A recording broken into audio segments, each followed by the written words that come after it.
Hey, thanks for joining Dr. Wood and I for a chat. We're talking about hygiene and personal care down there with women. So this might seem basic to some people, but some people get it wrong. Okay. And I guess for whatever reason, certain people think they have to look a certain way. Right. And, or you know, so let's just talk about how to look after yourself in the best way possible.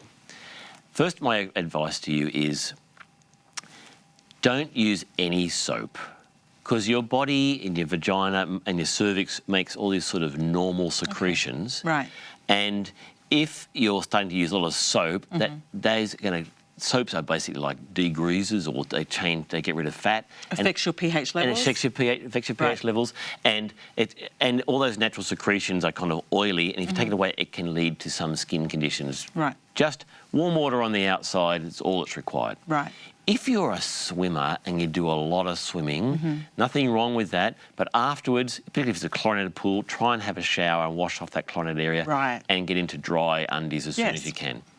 When it comes to things like tampons and pads and that sort of stuff, you need to use stuff that's going to be low allergenic, and that comes also down to stuff like laundry detergent. Right. If some people are getting skin conditions, they're really sort of chemically fragrance-enhanced laundry detergents are not so good for you. And there are some specific brands or types that are low allergy, which is really important for that part of your body.